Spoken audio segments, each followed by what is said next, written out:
Hello friends, my name is Amrita Nair और आज का मैं वीडियो उन लोगों के लिए लेके आई हूँ जिन्होंने 10th स्टैंडर्ड के बाद कॉमर्स को as a career option choose किया है। तो डेफिनेटली कॉमर्स एक नई स्ट्रीम है, तो यहाँ पे बच्चों को बहुत सारे कन्फ्यूजन होंगे कि अकाउंटेंसी नया सब्जेक्ट है, क्या होगा अंदर। तो friends, accountancy is a very easy subject. तो मैं आपको आज अकाउंटेंसी के बारे में बताने वाली हूँ, तो आप मेरा वीडियो देखिए। एक नए सब्जेक्ट के बारे में पढ़ने वाले हैं, दैट इज अकाउंटेंसी। आज मैं आपको बताऊंगी कि अकाउंटेंसी कैसे आया, कहाँ से आया और कौन लेके आया अकाउंटेंसी का कंसेप्ट। तो मीनिंग ऑफ अकाउंटेंसी, तो इसके लिए पहले ये जानना जरूरी है कि ये अकाउंटिंग टर्म कहाँ से डेराइव हुआ। तो अकाउंटिंग नाम का वर्ड किसने इन्वेंट किया था? तो इटली के एक मैथमेटिशियन जिनका नाम है लुका पैसियोली, उन्होंने सबसे पहले अकाउंटिंग वर्ड का इनोवेशन किया, इसीलिए उनको फादर ऑफ अकाउंटिंग भी बोला जाता है। इसके अलावा इंडिया में आपको चाणक्य के बारे में पता होगा, नाम सुना ही होगा आपने, जो फेमस इकोनॉमिस्ट है इंडियन हिस्ट्री के। तो उन्होंने भी अपनी इकोनॉमी के अंदर अकाउंटिंग और बुक कीपिंग सिस्टम के बारे में मेंशन किया है। तो इसके लिए हमें पहले ये जानना जरूरी है कि ये आया कहाँ से। तो ट्रांजैक्शंस आपको पता है पहले कैसे होते थे? तो बार्टर सिस्टम से। बार्टर सिस्टम क्या है? कई सारे लोगों को शायद पता होगा, पर फिर भी मैं आपको यहाँ पे बता देती हूँ कि बार्टर सिस्टम मीन्स कि चीजों के सामने चीजों का लेन देन, या तो फिर चीजों के सामने सर्विस का लेन देन, या तो फिर वाइस वर्सा। तो अगर आप ये पिक्चर यहाँ पे देखते हो तो आपको पता चलेगा कि अगर एप्पल के सामने एक इंसान बनाना खरीदता है और बनाना के सामने एप्पल खरीदता है, तो ये हो गया बार्टर सिस्टम, मीन्स चीजों के सामने दूसरी चीजों का लेन देन। और एक एग्जाम्पल अगर मैं आपको दूं तो यहाँ पे लिखा है I will give you grain and you give me bread. Means ये इंसान शायद से गेहूं उगाता है और वो गेहूं के बदले में सामने वाले से ब्रेड खरीद रहा है, और ये ब्रेड बनाने के लिए सामने वाले इंसान से गेहूं खरीद रहा है। तो ऐसे करके सबकी नीड्स पूरी होती थी इन दी बार्टर सिस्टम। सेम वे अगर सर्विस है, तो डॉक्टर अपनी सर्विस दे रहा है टीचर को और टीचर सामने उसकी सर्विस दे रहा है डॉक्टर को। तो इस तरीके से बार्टर सिस्टम में चीजों के सामने चीजों का लेन देन, या तो फिर चीजों के सामने सर्विस का लेन देन, या तो फिर सर्विस के सामने सर्विस का लेन देन, और वाइसे वर्सा ऐसे ट्रांजैक्शन हुआ करते थे। पर आपको क्या लगता है कि ये सिस्टम ज्यादा सक्सेसफुल रही होगी? नहीं। इन चीजों के भी, ये बार्टर सिस्टम जो है उसके भी कोई लिमिटेशंस होंगे, जिसकी वजह से बार्टर सिस्टम का एंड हो गया। तो ये लिमिटेशंस क्या थी? सबसे पहला इश्यू था बार्टर सिस्टम में कि issue of double coincidence of bonds. इसका मतलब क्या है? तो डबल कोइंसिडेंस का मतलब ये है कि अगर जिसके पास एप्पल है, एप्पल वाले को बनाना नहीं चाहिए और बनाना वाले को एप्पल नहीं चाहिए, तो यहाँ पे दोनों की जरूरत अगर सेम नहीं है तो ट्रांजैक्शन करने में प्रॉब्लम होगा। मीन्स अगर दोनों इंसानों की या दोनों लोगों की रिक्वायरमेंट सेम नहीं है तो ट्रांजैक्शन करने में प्रॉब्लम आएगा यहाँ पे। सेकेंड है डिफिकल्टी इन स्टोरिंग वैल्यू। तो डिफिकल्टी इन स्टोरिंग वैल्यू का मतलब है कि जब कभी हम चीजों को स्टोर कर सकते हैं आज के जमाने में, ताकि जब उसकी वैल्यू ज्यादा हो तब हम उसको सेल कर सके। आपको पता होगा जैसे कि ग्रेन्स, तो आजकल लोग ग्रेन को गोडाउन में या फिर कोल्ड स्टोरेज वगैरह में सेव करके रखते हैं, ताकि जब उसकी जरूरत ज्यादा हो तब वो मार्केट में उसको सेल कर सके और अच्छा प्राइस पा सके। ठीक है। तो उस जमाने में बार्टर सिस्टम होने की वजह से वैल्यू तो पता थी ही नहीं, किन चीज की क्या वैल्यू है। लोग चीजों के सामने चीजों का ट्रांजैक्शन करते थे, इसकी वजह से उसको स्टोर करना नहीं करना ये तो उस टाइम में पता ही नहीं था। तो डिफिकल्टी इन स्टोरिंग वैल्यू थी। नेक्स्ट है problem of measurement of value. तो चीजों के सामने चीजों का या चीजों के सामने सर्विस का ट्रांजैक्शन होने के कारण उसका वैल्यू एक्चुअली क्या है वो किसी को नहीं पता था। फॉर एग्जाम्पल, अगर एप्पल वाले को गोल्ड स्मिथ से गोल्ड खरीदना है, तो आपको पता ही होगा कि एप्पल के वैल्यू और गोल्ड की वैल्यू में तो जमीन आसमान का फर्क है। तो एप्पल के सामने कितना गोल्ड देना चाहिए और गोल्ड के सामने कितना एप्पल लेना चाहिए, वो वैल्यू का मेजरमेंट उस टाइम पे नहीं था। नेक्स्ट है invisibility of certain things such as services. मतलब कि अगर डॉक्टर को अपनी सर्विस देनी है और उसके सामने एप्पल लेना है, तो सर्विस तो इनविजिबल है, तो उसका लेन देन कैसे करेंगे, वो एक इश्यू था। इसके बाद है difficulty in making deferred payment, that is instalments. तो आज के जमाने में तो हम टीवी, फ्रिज, मोबाइल, कार, ये सब खरीदते हैं और सामने इंस्टॉलमेंट सिस्टम रखते हैं जिसमें हम लोग ईएमआई थ्रू पेमेंट करते हैं बिकॉज उसका मॉनेटरी वैल्यू है। बट उस जमाने में जब जिन चीजों की वैल्यू ज्यादा थी तो उसका एक साथ ट्रांजैक्शन करना पॉसिबल नहीं था। तो उस जमाने में जब बार्टर सिस्टम था तब ईएमआई सिस्टम एग्जिस्टेंस में नहीं था। और इन सब प्रॉब्लम्स की वजह से क्या क्या चीज का इवोल्यूशन हुआ, वो है मनी। तो आज मनी होने के कारण हम लोग बहुत सारे ट्रांजैक्शन कर सकते हैं। So money is the core thing which was the reason to develop the accounting. तो अब हम लोग पढ़ते हैं कि अकाउंटिंग क्या है। तो accounting is an art of recording, classifying, summarising in a significant manner and in terms of money, transaction and events which are in part or at least of financial nature and interpreting the result thereof। तो accounting एक art है जिसमें हम लोग क्या करते हैं, transactions को रिकॉर्ड करते हैं और उसको क्लासिफाई करते हैं और समराइज करते हैं। तो कैसे ट्रांजैक्शन को रिकॉर्ड और क्लासिफाई एंड समराइज करेंगे, तो जो ट्रांजैक्शन हम लोग मनी टर्म में वैल्यू कर सकते हैं, मींस जिसका एक मॉनेटरी वैल्यू है। और ट्रांजैक्शन और इवेंट मतलब जो इवेंट या जो ट्रांजैक्शन हो चुका है उसकी एंट्री हम लोग करेंगे जो फाइनेंशियल नेचर का है, और फिर उसके रिजल्ट को इंटरप्रेट करना, उस आर्ट को कहा जाएगा अकाउंटिंग। इसके लिए मैं एक इजी एग्जांपल आपको देती हूँ ताकि आप ये डेफिनेशन अच्छे से याद रख सको। तो अकाउंटिंग के बारे में अगर जानना है तो मैं ये एग्जांपल पढ़ती हूँ। Mom is asking to his children to bring some vegetables from the market.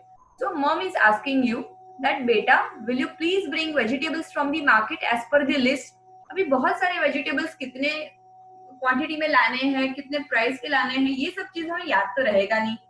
तो हमारी मदर ने हमें एक लिस्ट पकड़ाया, तो लिस्ट में सब कुछ रिकॉर्ड करके दिया कि कितना वेजिटेबल कितनी क्वांटिटी में लाना है, कितनी वैल्यू में लाना है, कितने कितने कौन से वेजिटेबल्स लाने हैं।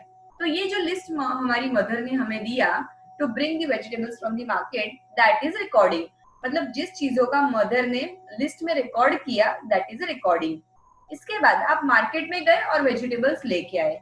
So when you entered in your home, you told your mom that mom, I have brought all the veggies as per the list, but all the veggies has got mixed in these 2 bags। मतलब आप market तो गए, vegetables लेके तो आए, पर सारे के सारे वेजिटेबल्स मिक्स हो गए। तो अब क्या करना पड़ेगा, वेजिटेबल्स को हमें क्लासिफाई करना पड़ेगा, अलग अलग रखना पड़ेगा। तो all the veggies got mix, let's classify them. तो यहाँ पे सेकंड वर्ड आ गया अकाउंटिंग की डेफिनेशन का, क्लासिफाई। इसके बाद आपने क्या किया, सारे के सारे मिक्स वेजिटेबल्स को अलग अलग कर दिया and you told your mom that yes all the veggies has separated. Now mom can easily summarise everything what and how much I have bought. So आपने क्या किया, वेजिटेबल्स को अलग अलग क्लासिफाई कर दिया सो दैट अभी आपकी मदर इजीली उसको समराइज कर सकती है कि एज पर द लिस्ट आप कितना वेजिटेबल्स लेके आए हो। So this is how you can remember the accounting definition: recording, classifying, summarizing and interpreting, right? इसके अलावा भी अगर मैं और एक एग्जांपल दूं कि हम हमारे डेली रूटीन में भी अकाउंटिंग कहाँ यूज करते हैं। फॉर एग्जांपल कि आप पिकनिक पे गए, पिकनिक पे जाने के लिए आपको आपके फादर ने स्पेंड करने के लिए फॉर एग्जांपल 500 रुपीज दिए। 500 रुपीज क्या हो गया, मॉनिटरी ट्रांजैक्शन हो गया, मनी वैल्यू हो गया।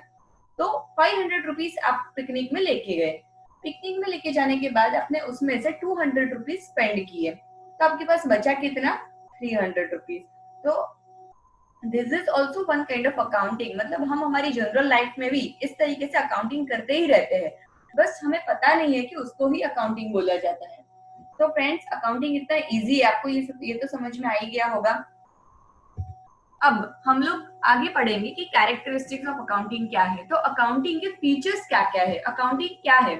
तो सबसे पहला फीचर है इसका फाइनेंशियल कैरेक्टरिस्टिक, जो हमने आगे ही पढ़ा कि बार्टर सिस्टम की वजह से मनी का इवोल्यूशन हुआ और मनी के कारण आज अकाउंटिंग हम लोग करते हैं चीजों का। तो in short, money is the major character of the accounting. तो जो भी ट्रांजैक्शन, जिस भी ट्रांजैक्शन या इवेंट जिसमें मनी इन्वॉल्व है, तो वो है उसका हम लोग अकाउंटिंग करते हैं। इसीलिए सबसे पहला कैरेक्टरिस्टिक ये है कि जो भी ट्रांजैक्शन हम रिकॉर्ड करेंगे that must to be of financial characteristic, means वो ट्रांजैक्शन की वैल्यू मनी में मेजरेबल होनी चाहिए। सेकेंड है money as a medium of exchange. तो ऐसे ट्रांजैक्शन ही हम लोग अकाउंटिंग में रिकॉर्ड करेंगे कि जिसमें लेन देन में मनी इन्वॉल्व है। जैसे कि बार्टर सिस्टम था, बार्टर सिस्टम में चीजों के सामने चीज या तो फिर चीजों के सामने सर्विस का लेन देन होता था, तो वहां पे कहीं पे भी एक्सचेंज मीडियम में मनी नहीं है, राइट। बट आज के जमाने में जब मनी है तो हम लोग परचेज के सामने पैसे देते हैं और सेल करते हैं तो सामने पैसे लेते हैं। मीन्स हर एक ट्रांजैक्शन जिसके अंदर मनी इन्वॉल्व है तो वो हर एक ट्रांजैक्शन अकाउंटिंग कहा जाएगा। इसके बाद है क्लासिफिकेशन एंड एनालिसिस। मीन्स हम लोग अकाउंटिंग में अलग अलग चीजों के अकाउंट्स बनाते हैं, जैसे कि परचेज के लिए अलग अकाउंट है, सेल्स के लिए अलग अकाउंट है, इनकम के लिए अलग अकाउंट है, एक्सपेंस के लिए अलग अकाउंट है, असेट्स के लिए अलग अकाउंट है, लायबिलिटीज के लिए अलग अकाउंट है। तो हर एक चीजों का अलग अलग अकाउंट्स बनाया जाएगा। तो यहाँ पे हम लोग हर एक अकाउंट को देख के क्लासीफाई कर सकते हैं कि हमारा ईयर एंड पे कितना टोटल परचेज हुआ, सेल्स हुआ, कितना इनकम है, कितना एक्सपेंडिचर है। इसके अलावा हम उस अकाउंटेंसी अकाउंट पर से हम उन चीजों का एनालिसिस भी कर सकते हैं कि हमारा इनकम ज्यादा है या एक्सपेंस ज्यादा है। तो अल्टीमेटली ये हमारा एनालिसिस हुआ। इसके बाद है इंटरप्रिटेशन ऑफ ट्रांजैक्शन। इंटरप्रिटेशन का मतलब ये है कि अकाउंट्स बनने के बाद हम उसको इंटरप्रेट कर सकते हैं कि हमारा प्रॉफिट ज्यादा हुआ कि लॉस है, हमारा फाइनेंशियल स्टेटस क्या है। तो इन चीजों का हम लोग इंटरप्रिटेशन कर सकते हैं। और परचेज अकाउंट है और सेल्स अकाउंट है तो इनके ऊपर से हम ये भी इंटरप्रेट कर सकते हैं कि हमें ईयर एंड में या मंथ एंड में किसको कितना पे करना है और किससे कितना पैसा लेना है। तो ये भी कब पॉसिबल है, जब हमारे पास अकाउंटिंग है। इसके बाद है क्वांटिटेटिव इंफॉर्मेशन। मीन्स हमारे पास जो भी अकाउंटिंग या ट्रांजैक्शन की इंफॉर्मेशन होती है वो सब क्वांटिटी में अवेलेबल होती है जो हम लोग अकाउंटिंग में रिकॉर्ड करते हैं। इसके बाद है इकोनॉमिक डिसीजन। मीन्स यहाँ पे अकाउंटिंग अगर मेरे पास अवेलेबल है तो उससे हम लोग इकोनॉमिक डिसीजन ले सकते हैं। इकोनॉमिक डिसीजन का मतलब ये है कि फाइनेंशियल डिसीजन जो हम लोग कैसे ले सकते हैं कि ये जानने के बाद कि बिजनेस पे प्रॉफिट हुआ है या लॉस हुआ है, असेट्स कितनी है या लायबिलिटी कितनी है। तो ये बन गया हमारे इकोनॉमिक डिसीजन। इसके बाद है हिस्टोरिकल इंफॉर्मेशन। हिस्टोरिकल इंफॉर्मेशन यहाँ पे वर्ड क्यों यूज किया है, हिस्टोरिकल मीन्स हिस्ट्री, हिस्ट्री का मतलब है पास्ट। तो यहाँ पे अकाउंटिंग में हम लोग वही ट्रांजैक्शन रिकॉर्ड करेंगे जो ऑलरेडी हो चुके हैं। मीन्स फ्यूचर ट्रांजैक्शन यहाँ पे रिकॉर्ड नहीं करेंगे, जो ट्रांजैक्शन ऑलरेडी हो चुके हैं उनका ही अकाउंटिंग में रिकॉर्ड किया जाता है। इसके लिए इसका ये भी एक कैरेक्टरिस्टिक है, हिस्टोरिकल इंफॉर्मेशन। तो कैरेक्टरिस्टिक्स ऑफ अकाउंटिंग के बाद मेन पॉइंट है कि ऑब्जेक्टिव्स क्या है अकाउंटिंग के। तो अकाउंटिंग क्यों बनाया जाता है, क्या ऑब्जेक्टिव है अकाउंटिंग बनाने का। तो सबसे पहला ऑब्जेक्टिव है हमारा परमानेंट रिकॉर्ड्स। तो आपको ये पता ही होगा कि जब कंप्यूटर का जमाना नहीं था तो भी अकाउंट तो लिखे ही जाते थे। तो किस में लिखे जाते थे, मैनुअल सिस्टम से। मैनुअल सिस्टम मतलब पहले के जमाने में रेड कलर के बुक्स मिलते थे जिसके अंदर जो अकाउंटेंट होते थे उनको मुनीम जी बोला जाता था पहले के जमाने में। तो वो सारे के सारे अकाउंटिंग रिकॉर्ड्स मैनुअल सिस्टम से अपने बुक में रिकॉर्ड करते थे। बाय द टाइम जब कंप्यूटर का जमाना आ गया, लैपटॉप का जमाना आ गया, उसके बाद सॉफ्टवेयर भी बनने लगे बहुत सारे। तो अकाउंटिंग के भी बहुत सारे सॉफ्टवेयर आज के जमाने में अवेलेबल है जिसके अंदर हम अपने रिकॉर्ड्स अकाउंटिंग कर सकते हैं। तो ये हमारा बन गया परमानेंट रिकॉर्ड। और आपको ये भी पता ही होगा कि अकाउंटिंग अगर हम लोग हार्ड डिस्क में या तो फिर कहीं पे भी पेन ड्राइव में, कहीं पे भी लैपटॉप में, पीसी में, कहीं पे भी सेव करना चाहे तो it becomes a permanent record for us. Second है to know the effect of each transaction. तो यहाँ पे सारे के सारे अकाउंटिंग के रिकॉर्ड्स होने के कारण हर एक ट्रांजैक्शन की क्या इफेक्ट पड़ती है बिजनेस के प्रॉफिट पे या लॉस पे, ये भी जानने को मिलता है हमें। इसके बाद है to know the influential factors. तो सारे के सारे रिकॉर्ड ट्रांजैक्शन होने के कारण for example purchase, sales, income, expenditure, ये सारे के सारे पूरे साल के रिकॉर्ड एक ही जगह पे मेंटेन होने के कारण कौन से फैक्टर्स ऐसे हैं कि जो बिजनेस के प्रॉफिट पे इफेक्ट करते हैं, तो ये फैक्टर्स को बोला जाएगा इन्फ्लुएंशियल फैक्टर्स। इसके बाद है to determine a tax liability. तो बिजनेसमैन को अगर प्रॉफिट पे टैक्स पे करना है तो उसके लिए प्रॉफिट जानना बहुत जरूरी है। बिकॉज प्रॉफिट के ऊपर ही वो टैक्स पे करता है। तो इसके लिए अगर प्रॉफिट जानना है तो अकाउंटिंग भी होना जरूरी है। तो अकाउंटिंग है तो प्रॉफिट या लॉस जो भी है वो रिजल्ट जानने मिलेगा, और उसके ऊपर से we can determine the tax liability. इसके अलावा जीएसटी तो आपने सुना ही होगा। अब हम कहीं पे भी जाते हैं तो we have to pay GST on whatever thing we purchase और whatever service we take. तो इसके ऊपर हम कुछ परसेंटेज जीएसटी पे करते हैं। तो जीएसटी क्या है? तो 2 साल पहले ही गवर्नमेंट ने एक टैक्स, जो जनरल सबके लिए टैक्स है, गुड्स ऑन एंड सर्विसेज के ऊपर, तो जीएसटी नाम के टैक्स का इंट्रोडक्शन किया था। तो अगर जीएसटी ये टैक्स पे करने के लिए भी हमें ये जानना जरूरी है कि कितने अमाउंट में हमने परचेज या सेल किया है, तो उसके ऊपर बिजनेसमैन की टैक्स लायबिलिटी कितनी है। तो हाँ, इनकम टैक्स जानने के लिए भी अकाउंटिंग होना जरूरी है, एज वेल एज जीएसटी कितना पे करना है या कितनी क्रेडिट लेनी है, इसके लिए भी जीएसटी कैलकुलेशन के लिए भी ये अकाउंटिंग होना जरूरी है। इसके बाद है to know the size of payable, and उसके बाद का पॉइंट भी मैं साथ में ही ले लेती हूँ कि to know the size of receivable. तो पेएबल का मतलब क्या है? पेएबल का मतलब है कि बिजनेस में मुझे किसी को अमाउंट पे करनी है। तो पे कब करनी पड़ेगी? जब हमने किसी से क्रेडिट पे खरीदा होगा। क्रेडिट मतलब उधारी पे खरीदा होगा। तो अगर मेरे पास अकाउंटिंग अवेलेबल है तो पूरे साल में या पूरे महीने में मैंने जो भी ट्रांजैक्शन किए होंगे, तो उसमें मुझे किस इंसान को कितना रुपए पे करना है वो इंफॉर्मेशन मुझे अकाउंटिंग से ही मिल पाएगी। सेम वे, अगर हमने किसी को क्रेडिट पे कोई चीज सेल की है तो उससे हमें पैसा भी रिसीव करना रहेगा, तो उसको बोला जाता है रिसीवेबल। तो अगर हमारे पास अकाउंट मेंटेन है या उस इंसान की सारे रिकॉर्ड या सारे ट्रांजैक्शन हमारे पास रिकॉर्डेड है, then only we can come to know कि किस इंसान को कितना अमाउंट पे करना बाकी है या किस इंसान से कितना अमाउंट हमें रिसीव करना बाकी है। तो ये भी कब पॉसिबल है? If accounting is been maintained. इसके बाद है to measure the profitability of the business. Profitability मतलब कि पूरे साल के ट्रांजैक्शंस होने के बाद, परचेज, सेल्स, इनकम, एक्सपेंडिचर, ये सब कुछ होने के बाद अल्टीमेटली हमारा बिजनेस प्रॉफिट में है या लॉस में है, ये जानने के लिए भी अकाउंटिंग जरूरी है। इसके बाद का पॉइंट है to know the economic status of the business. What is economic status? तो इकोनॉमिक स्टेटस का मतलब है कि बिजनेस में हमारे पास असेट ज्यादा है या लायबिलिटी। तो असेट ज्यादा है तो हम बोल सकते हैं कि इकोनॉमिक कंडीशन बिजनेस की अच्छी है, बट अगर लायबिलिटी ज्यादा है तो दैट मीन्स कि हमारी इकोनॉमिक कंडीशन या economic status of the business is not so good. तो असेट, लायबिलिटी, इनकम, एक्सपेंडिचर, ये शायद नई टर्म्स होंगी आपके लिए, तो इसके बारे में भी मैंने नेक्स्ट वीडियो बनाया है अकाउंटिंग टर्मिनोलॉजी के ऊपर। तो अगर आपको इन सब टर्मिनोलॉजी के बारे में भी जानना है कि ये सब पर्टिकुलर वर्ड जो मैं यूज कर रही हूँ उसका मतलब क्या है, तो उसके लिए आपको मेरा नेक्स्ट वीडियो देखना पड़ेगा। नेक्स्ट पॉइंट है हमारा to detect and avoid the errors और फ्रॉड। अभी कोई मिस्टेक हुई है या फ्रॉड हुआ है, ये कब जानने मिलेगा? जब अकाउंटिंग बने हैं तो। अगर अकाउंटिंग बनाई नहीं तो पता ही नहीं चलेगा कि किसी ने बिजनेस में कुछ फ्रॉड किया है या किसी से कुछ गलती हो गई है।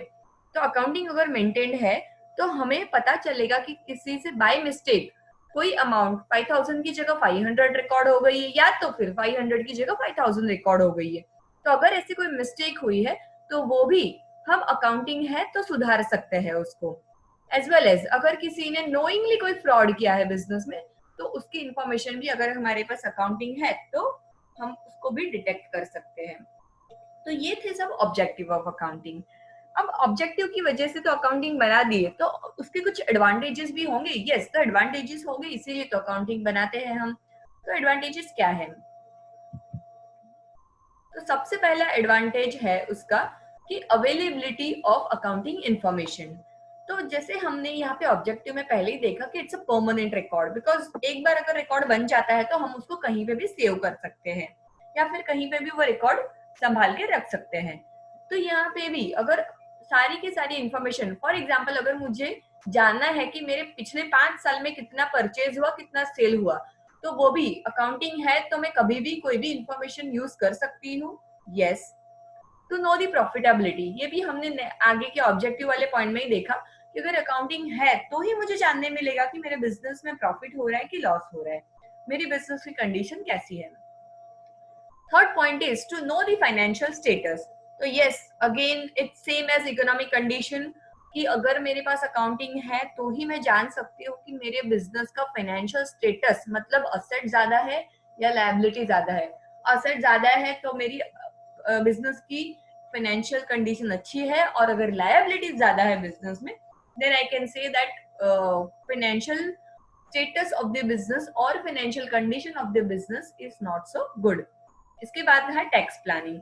ये भी चीज हमने अभी ऑब्जेक्टिव में ही पढ़ ली कि टैक्स प्लानिंग कब पॉसिबल है। टैक्स प्लानिंग का मतलब है कि कितना टैक्स हमें बचाना है या फिर कितना टैक्स हमें पे करना है। ये जानकारी हमें कब मिल पाएगी, जब हमारे पास अकाउंटिंग अवेलेबल है। अगर मेरे पास 2 से 3 साल के प्रीवियस ईयर की अकाउंटिंग अवेलेबल है, then only I can make a tax planning for the next year. But अगर मेरे पास पास्ट के रिकॉर्ड्स नहीं है तो मैं कभी भी प्लानिंग नहीं कर पाऊंगी टैक्स का। इसके बाद है वैल्यूएशन ऑफ बिजनेस। तो यहाँ पे असेट्स, लायबिलिटी, परचेज, सेल्स, ये सब के कारण ही बिजनेस का वैल्यू कितना है ये जानने मिलेगा। और ये वैल्यूएशन हमें कब काम आएगा, कि जब हमें बिजनेस को सेल करना है, तो उस टाइम पे बिजनेस का वैल्यू कितना है ये जानने के लिए भी अकाउंटिंग जरूरी है। बिकॉज प्रॉफिट, असेट, लायबिलिटी, ये सारे ही टर्मिनोलॉजी है जो बिजनेस का वैल्यूएशन एक्चुअली डिसाइड करेंगे। इसके बाद है डिसीजन मेकिंग। तो डिसीजन मेकिंग मतलब कि बिजनेस में कोई इंपॉर्टेंट डिसीजन लेना है, जैसे कि कोई नया प्रोजेक्ट खड़ा करना है या कोई प्लांट परचेस करना है, या तो फिर कोई भी ऐसा decision which is related of financial nature. तो ऐसा कोई भी डिसीजन लेने के लिए हमें ये जानना जरूरी है कि हमारी कंडीशन क्या है, और वो कंडीशन हमें कब जानने मिलेगी, जब हमारे पास अकाउंटिंग रिकॉर्ड है। इसके बाद का पॉइंट है एज एन एविडेंस।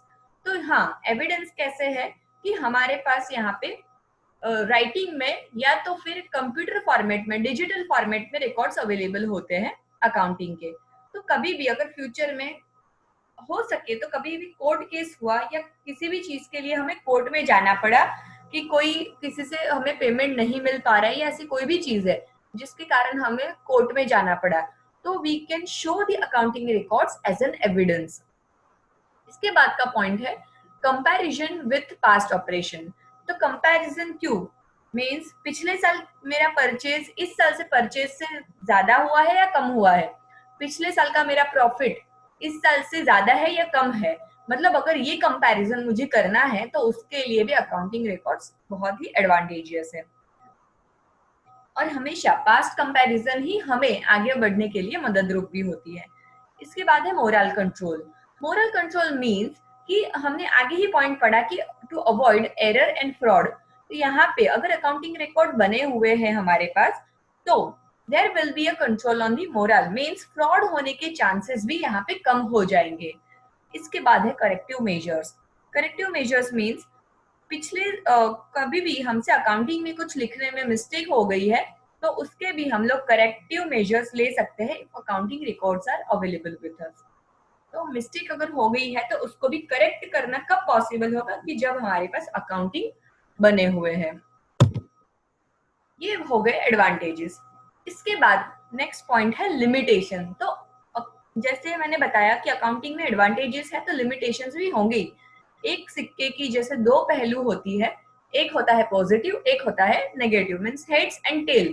तो same way positive and negative. तो एडवांटेजेस तो हमने देख लिए, तो उसके कोई ना कोई डिसएडवांटेज और लिमिटेशन तो होंगी। तो ये लिमिटेशंस क्या है वो भी देख लेते हैं।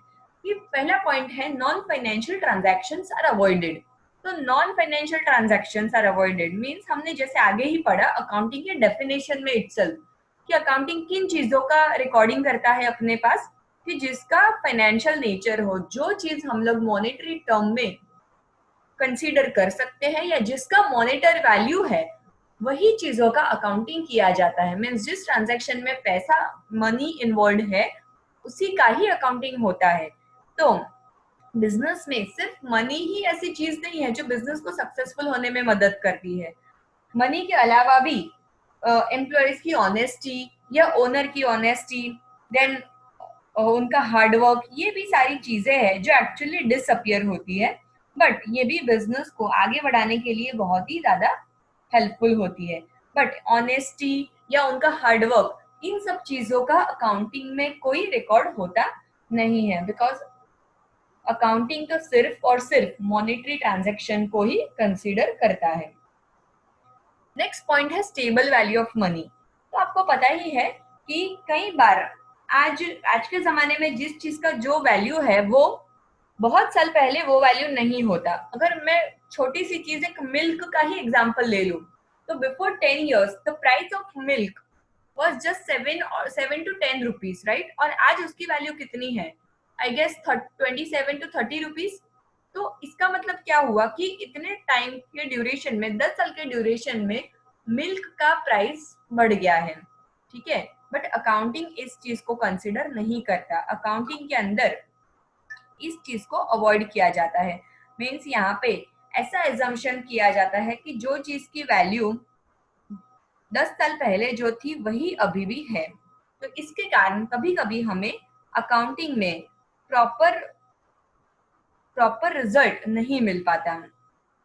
इसके बाद है हिस्टोरिकल ट्रांजैक्शंस एंड इवेंट्स। तो अकाउंटिंग में हमेशा हिस्टोरिकल ट्रांजैक्शन ही रिकॉर्ड किए जाते हैं, फ्यूचर ट्रांजैक्शन नहीं। बिकॉज जो ट्रांजैक्शन ऑलरेडी हो चुका है उसकी ही एंट्री करेंगे हम लोग, फ्यूचर की एंट्री करते नहीं है। तो जो चीजों का, जो ट्रांजैक्शन ऑलरेडी हो चुका है वही चीजों का रिकॉर्डिंग अकाउंटिंग करता है। नेक्स्ट है अवॉइडेंस ऑफ मार्केट वैल्यू। तो यहाँ पे अकाउंटिंग जो कॉस्ट प्राइस है उसी को ही कंसिडर करता है। मींस कि 5 साल पहले अगर कोई मशीनरी खरीदा है तो उसका वैल्यू बिजनेस में वही का वही रहेगा after 5 years when we are looking at the accounts. But actually हो सकता है कि मार्केट में उसका प्राइस चेंज भी हो गया हो, कोई भी टेक्नोलॉजी के कारण या किसी भी चीज के कारण, कोई भी फैक्टर के कारण अगर चीज का मार्केट वैल्यू चेंज हो गया है तो वो अकाउंटिंग में रिकॉर्ड नहीं होता है। तो ये उसका सबसे बड़ा डिसएडवांटेज है कि हम लोग हर एक चीज का वैल्यू उसके कॉस्ट प्राइस से लेते हैं जो चेंज नहीं होता। नेक्स्ट है यूज ऑफ पॉइंट है यूज ऑफ एस्टिमेट। तो अकाउंटिंग में काफी सारी चीजें ऐसी होती है कि जो एस्टिमेट के बेसिस पे बनाई जाती है। अब आपको पता होगा कि एस्टिमेट क्या होता है। एस्टिमेट ऐसी चीज होती है जो 100% एक्यूरेट नहीं होती और उसका रिजल्ट हमेशा हमें फ्यूचर में जानने मिलता है। तो ये जो एस्टिमेट है अकाउंटिंग में भी 100% रिजल्ट नहीं देगा। कभी कभी हम लोग जो एस्टिमेट बनाते हैं जैसे कि बैड डेट रिजर्व, प्रोविजंस, तो ये सारी चीजें फ्यूचर में होने वाले लॉस के लिए अभी से बनाए हुए एस्टिमेट है। ये भी हमेशा सही ही हो एस्टिमेट्स, ये जरूरी नहीं है। बट ये एस्टिमेट हम लोग पास्ट एक्सपीरियंस जो होता है उसके बेसिस पे बनाते हैं।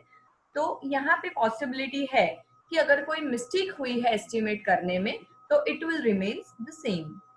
इसके बाद है ड्यूअल स्टैंडर्ड्स। ड्यूअल स्टैंडर्ड्स का मतलब क्या है कि अकाउंट्स में प्रॉफिट एंड लॉस जानने के लिए अलग स्टेटमेंट बनाया जाता है और assets and liability that is economic status और फाइनेंशियल स्टेटस जानने के लिए अलग रिकॉर्ड बनाया जाता है, अलग अकाउंट बनाया जाता है। तो इन दोनों को जानने के लिए अलग अलग रिकॉर्ड बनाने के कारण उनका जो वैल्यू हम लोग कंसिडर करते हैं वो भी अलग अलग कंसिडर होता है। जैसे कि प्रॉफिट एंड लॉस स्टेटमेंट बनाया जाता है प्रॉफिट या लॉस जानने के लिए, तो ये जनरली बनता है करंट प्राइस पे, मतलब जो एक्चुअली करंट प्राइस चल रही है उसके बेसिस पे प्रॉफिट एंड लॉस बनाया जाता है। जबकि बैलेंस शीट जो है, बैलेंस शीट के अंदर असेट्स एंड लायबिलिटी होती है और जो फाइनेंशियल स्टेटस प्रोवाइड करती है वो बनाया जाता है उसके ओल्ड प्राइस से। Old price means historic price. Means यहाँ पे हमें ड्यूअल स्टैंडर्ड जानने मिलेगा कि प्रॉफिट हमें जानने मिलेगा, प्रॉफिट या तो लॉस उसके करंट वैल्यू के हिसाब से, और फाइनेंशियल स्टेटस जानने मिलेगा उसके ओल्ड प्राइस से। तो यहाँ भी कभी कभी हमें proper information about the accounting available नहीं हो पाती। तो ये सारे लिमिटेशंस है अकाउंटिंग के। नाउ अकाउंटिंग बना तो दिए, तो यूज कौन करने वाला है? तो सबसे पहला उसका यूजर है अकाउंटिंग का, वो है मैनेजमेंट। क्यों मैनेजमेंट? यस, तो बिकॉज बिजनेस चलाता कौन है? मैनेजमेंट, ओनर या तो फिर मैनेजर। तो बिजनेस चलाने के लिए मैनेजर के पास भी तो अकाउंटिंग होना चाहिए जिससे उसको पता चलेगा कि उसने जो भी बिजनेस में डिसीजन लिए हैं वो उसको प्रॉफिट की तरफ ले जा रहे हैं या लॉस की तरफ।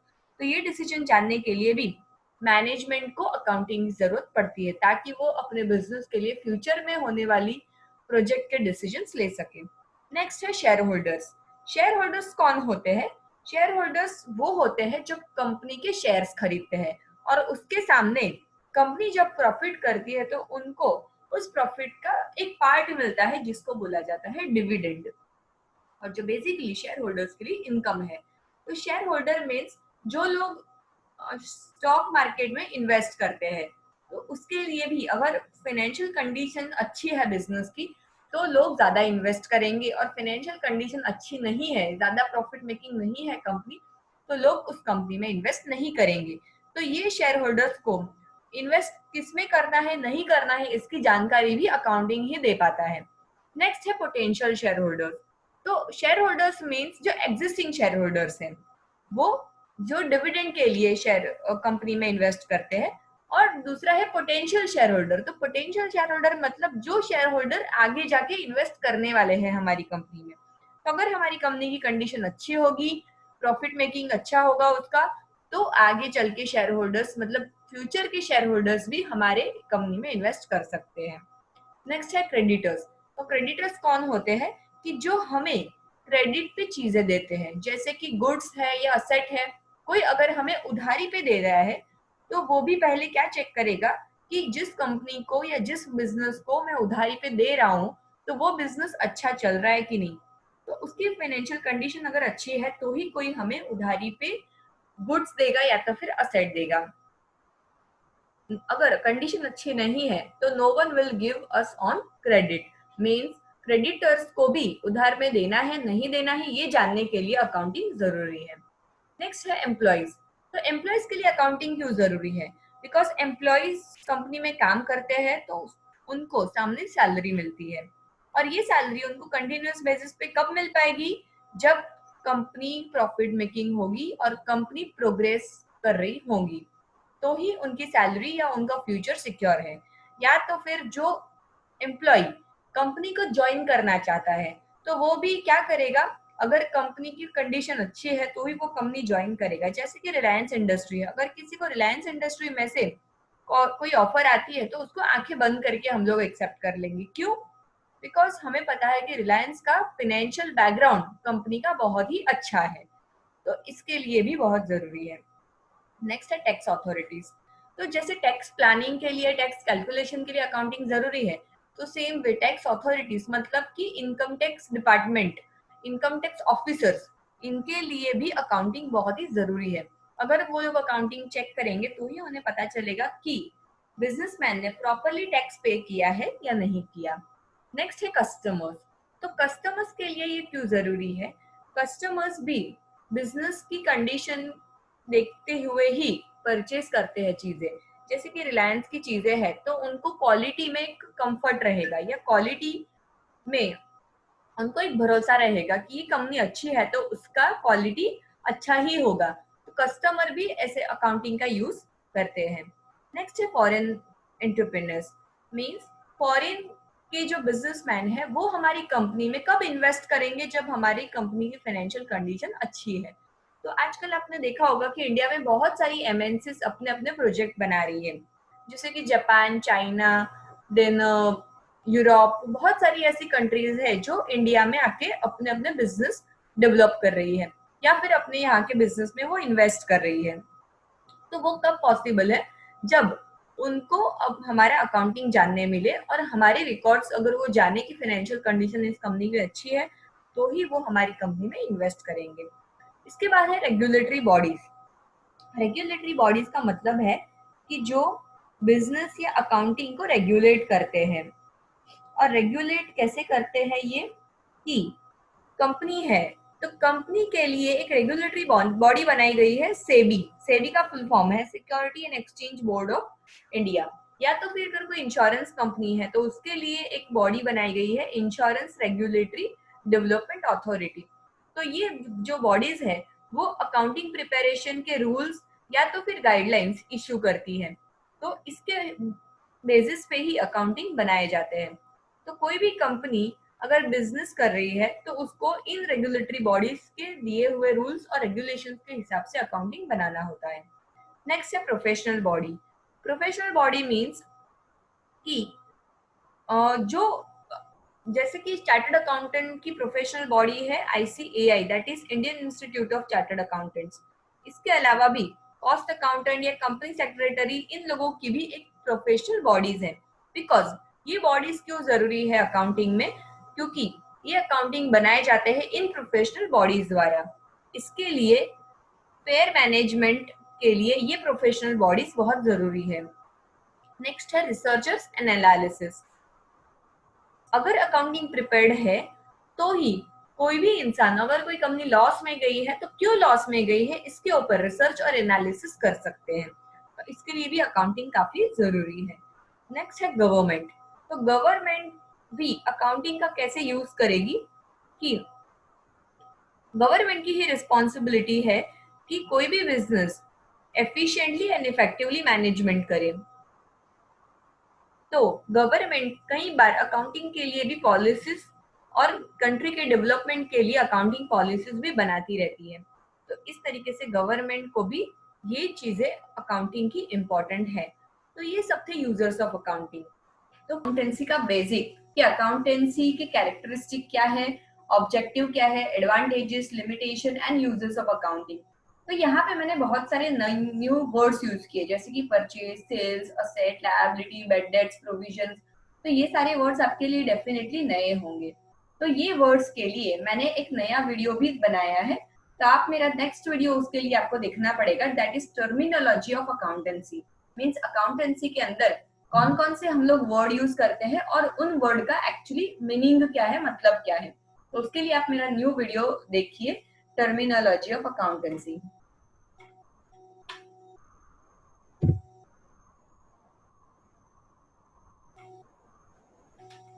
सो फ्रेंड्स, आई होप आपको मेरा ये वीडियो पसंद आया। तो ज़रूर अपने दोस्तों के साथ उसको शेयर करना, और हाँ, उसको लाइक करना, शेयर करना और सब्सक्राइब करना मत भूलना, जिससे आपको मेरे अगले वीडियोस की नोटिफिकेशंस मिलती रहे। Thank you.